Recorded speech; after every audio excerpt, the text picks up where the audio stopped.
Hili somo natamani lingewafikia wanawake wengi sana. Mwanamke kabla ya kuolewa lazima ukomae, ujione kabisa, mimi sasa hivi naweza kusimama kama mlezi, naweza kusimama kwenye nafasi ya mama. Kuna vitu vingine vingi ambavyo watu huwa mnaruka kuvielewa kabla ya kuolewa. Wewe mwanamke unapoingia kwenye maisha ya ndoa, wewe unaenda kusimamia nafasi ya mlezi, unaenda kusimamia nafasi ya mama, unaenda kuwa mama wa nyumba, mama wa watoto. Lakini kuna wakati unaweza kulazimika kuwa mama kwa mume wako pia. Unaenda kuwalea watoto wako, unaenda kuilea nyumba yako, na kuna wakati natakiwa umlee na mumeo pia. Sio kila wakati utabahatika kupata mwanaume ambaye yuko vizuri. Na kibaya zaidi, ili uniamini mimi ninachokisema kwamba wanaume wengi huwa wanakuwa ni watu wazuri, lakini huwa wanakosa malezi, hawajifunzi vitu vingi. Hata sasa hivi tu hicho kitu hakiwezekani, ni hakipo. Wanaume wengi wanafundishwa tabia na wake zao. Tazama hata wewe sasa hivi, si ni mwanamke hapo ulipo, una watoto. Angalia namna unavyolea watoto wako wa kike na wa kiume. Je, kile unachowafundisha watoto wako wa kike ndicho unachowafundisha watoto wako wa kiume? Jibu rahisi ni hapana. Wengi kwenye familia zetu, malezi mazuri tunawapa zaidi wanawake kuliko wanaume. Watoto wa kike kidogo tu, wewe ni mwanamke, kidogo tu unajua utakuja kuwa na mji wako. Wewe ni mtoto wa kike, lazima ujue 1 2 3. Hivyo vitu hivyo ndio huwa vinasababisha wanawake, pengine unaweza ukaolewa ukawa uko sawa kabisa.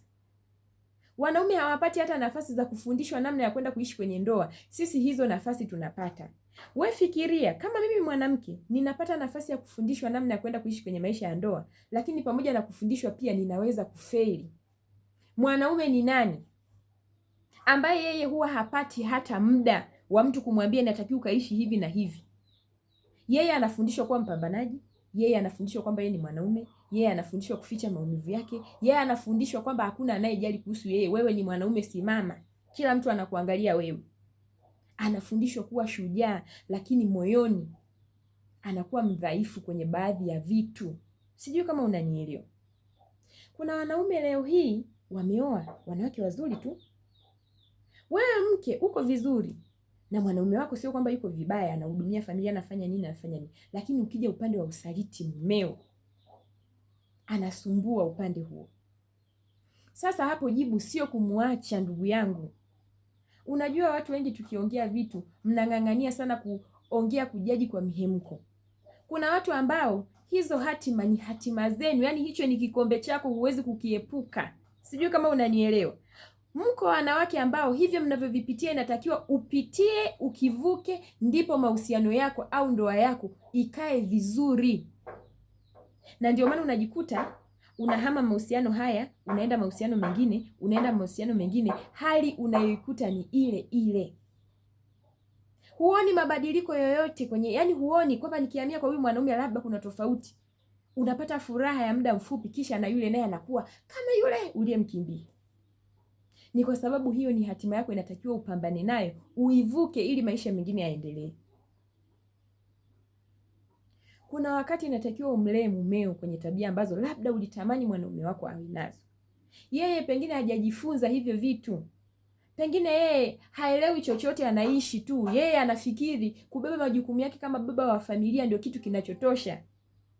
Yeye anafikiri yeye anatakiwa kutendewa mazuri tu, hatakiwi kukutendea wewe. Yeye anafikiri yeye ni mwanaume, yani amejifunza kwamba yeye ni mwanaume, hajui kwamba hata kama mimi ni mwanaume, lakini pia mwanamke wangu ana nafasi kwenye maisha yangu. Kuna wengine hivyo vitu huwa hawavijui, anahitaji wewe umsaidie. Kwa namna gani? Wanawake wengi sana huwa tunakosea pale ambapo mwanaume wako anakuwa na tabia usizozitaka na wewe unaanza kupiga kelele kwa matusi, kwa kumsema vibaya. We mwanaume una roho mbaya, we mwanaume huridhiki, we mwanaume una tamaa, we mwanaume ni muhuni. Hakuna unachomsaidia, zaidi unamfanya akomae kwenye hizo tabia. Kwa sababu mwisho wa siku hayo maneno yako atayazoea. Wewe kumuita muhuni atazoea na anaona huondoki nyumbani kwake, unamuita tu muhuni uko hapo. Wewe kumpigia kelele atazoea. Yaani ataanza kukuona huna maajabu, anaanza kuishi vyovyote. Kuna namna ambavyo wewe mwanamke unatakiwa kudili na mwanaume wa namna hiyo. hasa mimi nitakwambia, wanaume wengi nje wako wagumu sana kama unavyowaona, lakini kihisia ni wepesi mno. Unatakiwa kudumna, yani unatakiwa kudili naye kihisia hasa. Mwanaume ukigusa hisia zake, kuna namna anaweza kubadilika na akajisuta yeye mwenyewe roho yake. Wewe unapopitia kwa na kipindi cha mwanaume ambaye pengine umemwona kabisa, mimi nakushauri kama mwanaume wako anabeba majukumu vizuri kabisa, kama baba, anatambua, anahudumia familia yake, anafanya nini, lakini bado ustaarabu kwenye baadhi ya vitu anakosa, maana yake huyo ni baba mzuri kabisa kwenye familia. Sio kiongozi, sio kila kiongozi huwa anaanza kuwa bora. Wengine nao mpaka washauriwe ndio anaanza kunyoka kuwa vizuri. Ndiyo, mume wako ni kiongozi wa nyumba, lakini kuna wakati na yeye pia anaweza kawa hajakamilika. Unavyoanza kupiga kelele naye, unavyoanza kumtukana, unavyoanza kulia, unageuza nyumba yako kuwa na kelele, unavyoanza kumnunia, unavyoanza kumtelekeza kihisia, hakuna unachokitengeneza. Amani ya moyo wako ni muhimu. Amani ya moyo wako imefanyeje? Huwezi kukaa na amani pale unapoishi na mtu ambaye hakutendei vizuri ndani ya nyumba yako. Pale unapomwangalia mumeo amelala na unajua huyo amejaa usaliti, huwezi kuwa na amani. Inachotakiwa ubebe jukumu la kukabiliana na hiyo changamoto, iwe ni miezi 3, iwe ni miezi 6, iwe ni mwaka. Yaani itafika wakati mwanaume ataelewa tu na ataamua kuachana na hayo yote. Na hakuna wanaume ambao huwa wanakuja kuwa wazuri kama wale ambao wamefundishwa ustaarabu na wake zao. Wewe unataka ukimbie umtelekeze mume wako huko, alafu unategemea huko nje uende ukamkute mwanaume aliyenyoka. Huko nako utakutana nao wale ambao wake zao nao wamewakimbia. Unakutana na hatima za watu zilizokimbiwa.